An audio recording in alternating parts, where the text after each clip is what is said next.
वर्तमान आधुनिक युग की एक महामारी है उदासी, जिसको अंग्रेजी में डिप्रेशन भी कहते हैं।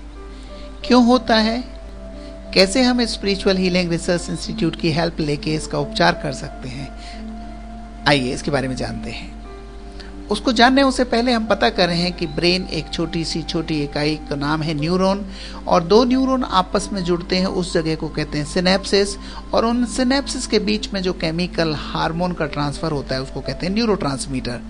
इन्हीं न्यूरोट्रांसमीटर्स की कमी या अधिकता होने से, इन्हीं का डिफेक्टिव होने से जो बीमारी होती है उसको कहते हैं डिप्रेशन।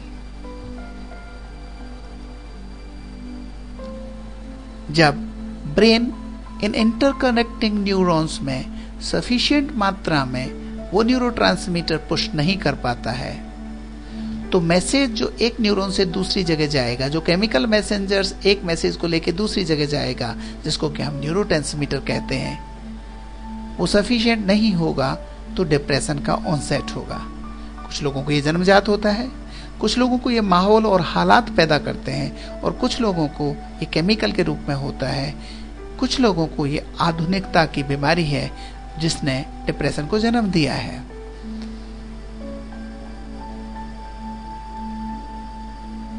जब एक न्यूरोट्रांसमीटर एक न्यूरॉन से रिलीज होता है, सिनेप्सिस यानी दो न्यूरॉन के बीच की जगह को क्रॉस करके दूसरे न्यूरॉन पर जाता है, तो वहां वो उपस्थित रिसेप्टर से बाइंड होता है।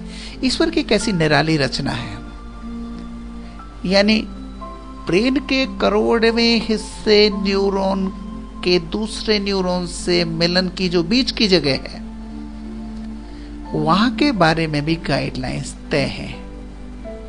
अगर रिसेप्टर में दिक्कत हुई, अगर न्यूरोट्रांसमीटर की मात्रा में दिक्कत हुई, अगर दोनों न्यूरॉन के बीच के स्पेस में कमी या अधिकता हुई, तो रिजल्ट होगा depression. Unlike the blues, sadness, or even grief, depression is a condition in which a person feels an overwhelming and debilitating unhappiness.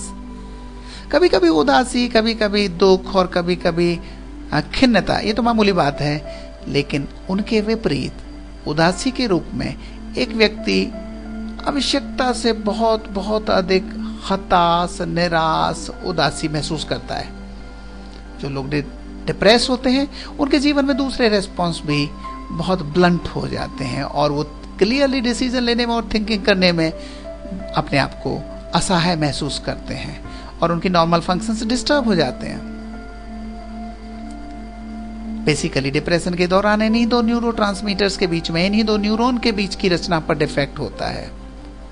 हालांकि डिप्रेशन किसी भी दिल तोड़ने वाली इमोशनल इवेंट से किसी की जिंदगी में घर कर सकता है, परंतु decrease level of one of the neurotransmitter, जैसे कि serotonin has been linked to the biology of the depression. There are many forms of depression. Therefore, it is important for a person who may be depressed to see a doctor who can actually diagnose the depression and prescribe. लोगों में depression की कई type हो सकती हैं। कुछ लोग temporary उदास होते हैं, कुछ लोग महीनों महीनों उदासी को पकड़ के बैठ जाते हैं, और कुछ लोग होते हैं जिसको मैनिक डिप्रेसिव साइकोसिस कहते हैं कि क्षणे रुष्टा क्षणे तुष्टा, उनको एक महीने तक उदासी रहेगी, फिर एक महीने तक बहुत प्रसन्न रहेंगे। प्रसन्नता इतने कि कभी कभी तो घर का माल लाखों का वैसे ही उड़ा देते हैं। तो उदासी कभी कभी ऐसी कि घर से एक महीने तक नहीं निकलते।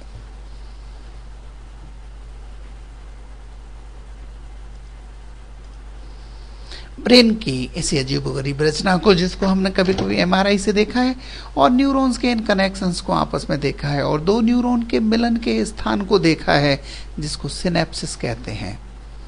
इन दो न्यूरॉन के सिनेप्सिस के बीच में एक न्यूरॉन का मैसेज दूसरी तरफ जाने में जो केमिकल्स मदद कर रहे हैं, इनका नाम है न्यूरोट्रांसमीटर। ऊपर से न्यूरोट्रांसमीटर आए, रिलीज हुए, और दूसरे एंड पर उपस्थित रिसेप्टर से कनेक्ट हुए। एक सामान्य प्रक्रिया है, पर भिन्न भिन्न कारणों से अगर ये न्यूरोट्रांसमीटर नहीं बने, या इनकी रिलीज नहीं हो, या रिसेप्टर पर कनेक्ट नहीं हो, तो एक बीमारी होता है जिसका नाम है डिप्रेशन। उस डिप्रेशन में व्यक्ति बहुत डेबिलिटेटिंग अनहैप्पीनेस महसूस करता है। उसको छोटी छोटी बातों में प्रॉब्लम आने लगती है, वो नॉर्मल एक्टिविटीज नहीं कर पाता और एक्सट्रीम चेंज हो जाता है उसकी डाइट में, उसके नींद के पैटर्न में, उसकी भूख प्यास हवा हो जाती है। कभी कभी तो बहुत लोगों में सुसाइडल थॉट्स आने लगते हैं। लोग कहते हैं कि वर्तमान जीवनचर्या डिप्रेशन की महाजननी है, लेकिन फिर भी सीरोटोनिन नाम का एक केमिकल होता है, सीरोटोनिन नाम का एक केमिकल, इसी जैसे और भी न्यूरोट्रांसमीटर, उनकी कमी, उनका डिफेक्ट, उनका प्रॉपर नहीं बनना, या डाइट के कारण वो ब्रेन के न्यूरॉन में नहीं बन पाना, या कुछ ऐसे डाइट में पेस्टिसाइड इंसेक्टिसाइड आ जाना जिनसे सीरोटोनिन इफेक्ट होता है। अगर सीरोटोनिन कम बना तो बीमारी उदासी होगी। उदासी को दूर करने के लिए उचित भोजन, उचित व्यायाम, उचित ध्यान और ईश्वर की प्रार्थना के अलावा एक अच्छे काउंसलर का भी होना बहुत मददगार होता है। और स्पिरिचुअल हीलिंग रिसर्च इंस्टीट्यूट में इसी कला को बहुत बेहतरीन तरीके से सिखाया जाता है।